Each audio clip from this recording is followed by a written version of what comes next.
Hello and welcome wherever you're listening to and watching 2020 Coaching Convos with me, Julie Crabb, and I'm passionately curious still. So I'm doing what I love, which is connecting with others by hosting these conversations with guest coaches. And also, of course, this is always, if you know me, in the pursuit of learning. So continuing learning too. So in this series, I'm talking to coaches about their passions and their interests, and I'm finding out what they're exploring, what fires them up, what keeps them learning. And of course, it's a great opportunity for us to think about the passion and see how we can connect it to our own coaching practice. So this week, my guest is someone whose blog I read on the Coaching Academy's feed quite recently, and who I then met on recommendation from another recent podcast guest, Tracy Croucher Clark. And this guest is a Coaching Academy graduate, and she's got a 20-year background in education, and amongst a range of qualifications, she's got a psychology degree, she's a PGCE graduate, and she's an early years practitioner. And really importantly, right now, she's got her own coaching practice under the name NL Reflect and Learn Live Coach. I'm going to say that again because it just didn't sound right. NL Reflect and Learn Life Coach. That sounds better. Welcome, welcome, welcome, Neema Lakhani. Hi, Julie. It's a mouthful, isn't it? Yeah, thank you for yeah, it's a mouthful. Lovely to be here, Julie. Thank you for having me. Well, it's good to see you. And we were just, before we came live, just comparing notes about how blooming cold it is right now and what we're having to wear to keep ourselves warm. Yeah, it's that bitter cold, isn't it? So yeah. Really bitter, yeah. So it's good to see you again. And before we start proper in terms of talking about your passion, Neema, I think it would be really helpful to sort of start at the beginning and know how you, or hear how you came about becoming a coach and coaching practice. How did you start? Gosh, that's a really big question because I don't know when that pivotal moment was, but I think it was a lead up from a few years before I actually decided to do the course and before I actually really bit the bullet and did it. I think, as you know, I'm a teacher, and I had burnout, and back in 2016, to the point where I had, I was off sick for 6 months due to mental health, and I think I was lucky enough to get that support from family and friends to kind of get through it. And I think at the time, everyone around me picked up that I was heading towards that crash, and I didn't. Had I known, had someone to make me aware of the habits that I was forming, my mindset, I suppose a life coach, then I probably wouldn't have had that crash. So I suppose after that crash, after kind of getting through it, I looked into what else I could do as a career. I looked into counselling, I looked into psychotherapy, lots of different things, but coaching came up, and my husband actually talked about it and said, it's kind of moving forward and helping people progress and seeing change. And well, that's what I've been doing for the last 20 years with children. So actually that seemed perfect. So I looked into it, and coaching popped up, and here I am. Coaching Academy came along, and I could truly say my life has been transformed both personally and professionally because of it. So yeah. Brilliant. I hear that so many times, and I have had that experience myself, where learning to become a coach is an amazing experience in itself for us as individuals, as coaches. And I'm interested in something you said there about when you had a crash in your career and in your mental health experience. And you said if somebody had noticed, if they had mentioned that they had noticed, what is it, do you think, that even when we can see somebody close to us struggling, that stops us from saying something? What is it that stops us? Because I know that does happen. I think that no matter what you say to someone, they have to be aware of it first. They have to have that realization. It's similar with coaching, isn't it? As a coach, we can't tell them how they're feeling or what we're seeing because it's their awareness, it's on their agenda. They will only notice it if they start opening up about how they're feeling or what's happening or becoming more observant in their life. So no matter what, and my husband did tell me, this is what's happening, but I just didn't believe him. I didn't believe him. I didn't believe anyone around me. Because I wanted to be the perfect teacher and I wanted to be the perfect mum. And I thought I could do it all. We always do, don't we? And so when anyone tells you you can't, or you need help, or you need support, then you're not going to have it, because that's not what you're thinking at the time. And I think only when it all came together, it shocked me as well. It surprised me. So I think it came to a point where I was like, oh gosh, what's happening? And I didn't even attach that to mental health, to be honest. It was other people, doctors and family and things like that, that showed me that actually this is serious. Yeah. So I think we need to have that awareness ourselves, and we can only help ourselves if we see it. Yes, what an insightful reply. And there's an element as you're talking that I'm thinking, oh my goodness, that's such a common sense answer to that question. But because of the nature of it, we just don't see that common sense at the time. Yeah. Okay. So we've got about 15 minutes then, Neema, to talk about your particular passion. And I know that you've dipped into it a little bit, and it's in part about your lived experience too. But do you want to just kind of introduce what that passion is that you want to share with listeners and watchers today? So my passion is helping families, and in helping families, I coach parents who are feeling that overwhelm, who are feeling that lack of balance, and who want to form healthier habits, just to get them to a place where they feel that they are enough. Because I've, like you said, experienced it. That I felt that there's a time where I felt I wasn't enough, and yeah, I think that's my biggest passion. And in doing that, that helps families, that helps their children, because children absorb that energy, they absorb what's around them. So I suppose I'm helping families in a different way to when I was teaching. Mm.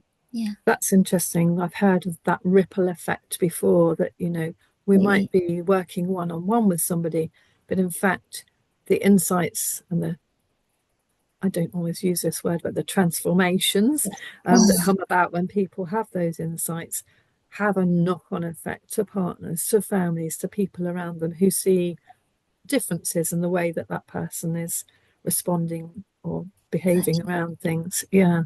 Because it And affects the whole family, doesn't it? So it's not for just. sure.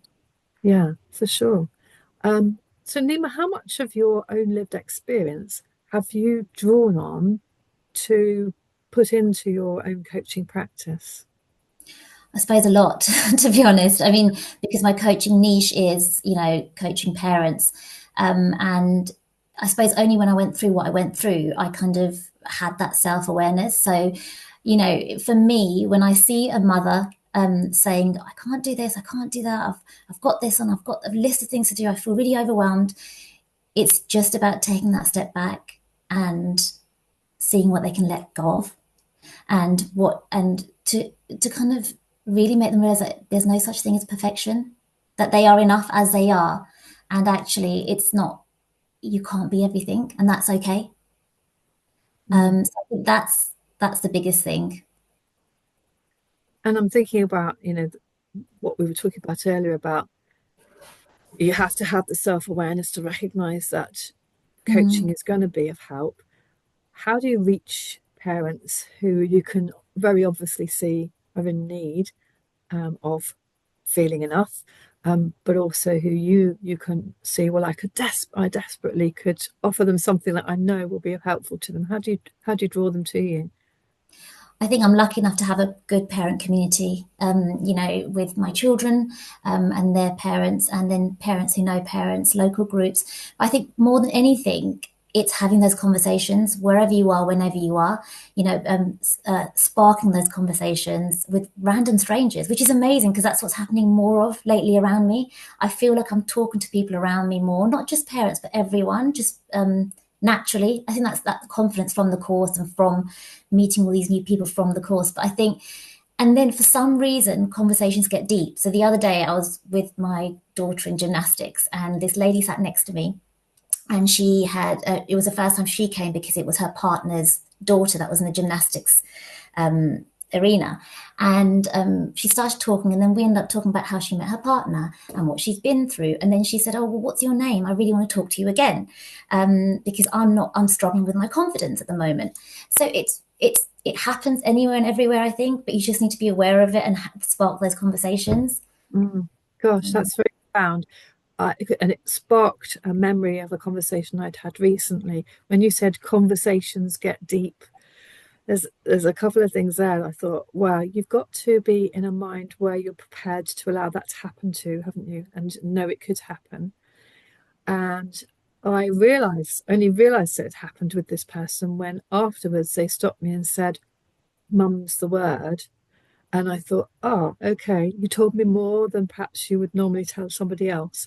And often the connection doesn't just sit there, it happens again and again until that person is ready to talk. Yeah. Yeah, absolutely. It's connections. And it's a privilege as well, I think, to be on the other side of that, to be hearing people's stories and to have their confidence in you, and seeing their vulnerabilities. I think it's I think it's really special, and I feel really privileged to be at the other side of it. Mm. Neema, if I was a parent who was feeling not good enough, and I'm sure this is such a common feeling amongst parents, if I approached you for coaching, what kind of conversations might I be having, or what kind of questions might you be asking me that would help me unpack that? Mainly about what not good enough means to you. Break that not good enough means to you. What are you doing that you feel that you're not good enough? And then thinking about, well, what is good enough? What do you want to be like as a parent? And how can we achieve that? How can we work together to achieve it, to get to your place that you want to be a present parent? So it's asking those powerful questions, and again, not leading, not putting things into their head, because every parent or every person has a different experience in their life. So what's overwhelming for one person will be not so overwhelming for another person. What one parent feels guilty about will be completely different to what other parents feel guilty about. So I think it's my role not to judge. It's my role to listen, and it's my role to ask those powerful questions about what they can let go of, about what they mean they really want. We've learned this at the TCA, isn't it? To make that goal really specific to them, to make it realistic for them, and to make sure that they're motivated to do it as well. And to see what support they have around them, and to make them aware of that support, because often parents don't feel that they have that support. They feel like they have to do it all, but actually they do sometimes, and they just need to see it.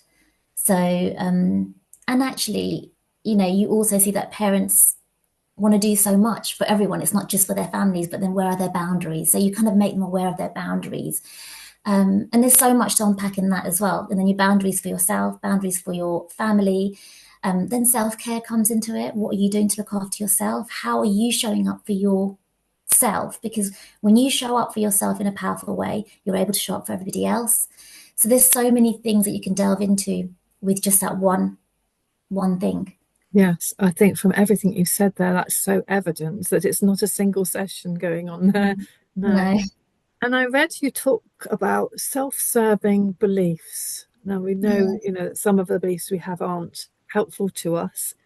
They can stop us from doing things, or they can restrict our worlds.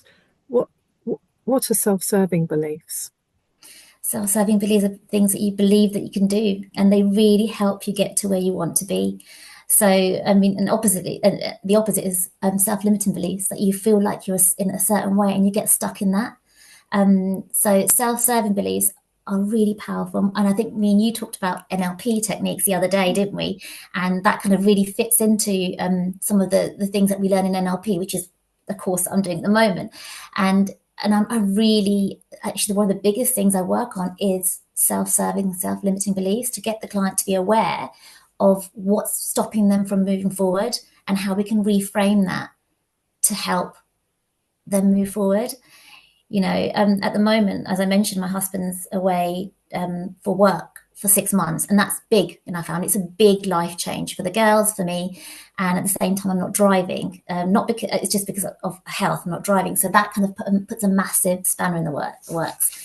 And a lot of people are saying to me, "Well, why are you doing this? This is really bad for your family. Like, you're not in a good place." But for me and my girls, we've reframed this whole situation to, this is a good thing. This will help us in the future, and we can manage because we are strong together. So it's just changing those beliefs to make sure that you can achieve what you want to achieve. But to change those beliefs is not easy. You have to build up those habits. You have to have positive self-talk. You have to have certain techniques.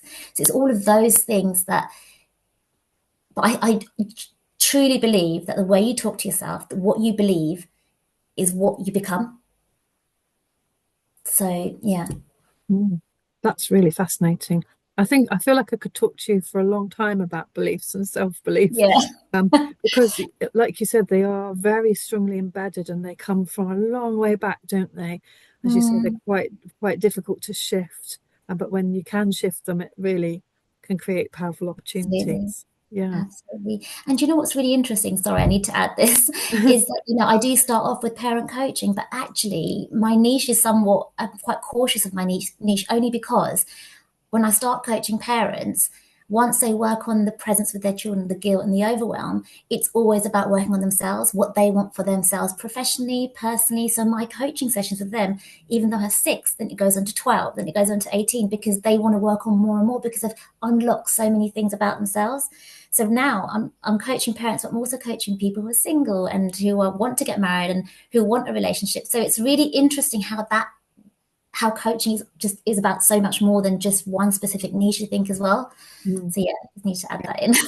No, that's really significant because as you were talking there, I was thinking, yeah, being a parent is not the only part of our identity, is it? Really.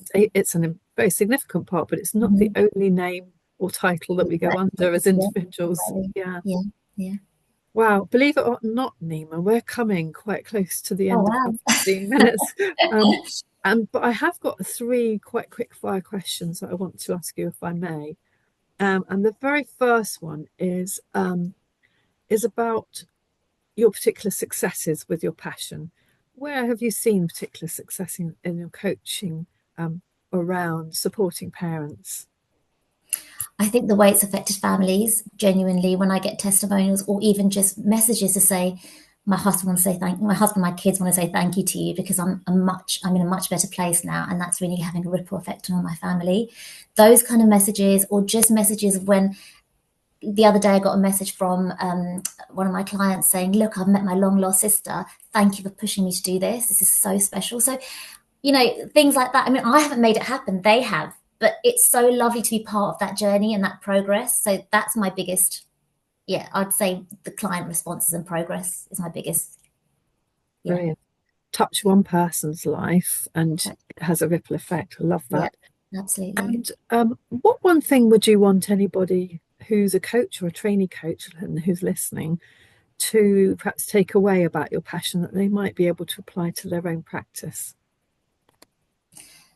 Self-belief, work on beliefs, really tap into your client's beliefs, and you will get so much out of it. Then think about reframing, then think about those powerful questions. Wonderful. Thank you, Neema. And if anybody wants to contact you to find out more about working with you, or perhaps even to find out more about self beliefs and self serving beliefs, how do they get hold of you? So yes, I'm on Instagram as NL Reflect and Learn Life Coach, and I'm also on Instagram as my name, Neema Lakhani. I'm on Facebook as my name, Neema Lakhani, and my website is www.nlreflectandlearn.com. So you can contact me on there as well. Brilliant. www. Wherever did that come from? It's so hard to And say, isn't it's such a long, such a mouthful, isn't it? it? Yes. Despite having to put your own details on top of it. Yes. Yeah. So, Neema, I've just left to say enormous thanks to you for being my passionate guest today. From, I'm going to try and say it now, NL Reflect and Learn Life Coach, and for being my guest with passion here on 2020 Coaching Convos, Passionately Curious. And to 2020 Coaching Podcast listeners, if you enjoyed this episode, go ahead, share it, subscribe to it, and tell me what you want to hear more about in 2020 Coaching Convos with me, Julie Crabb.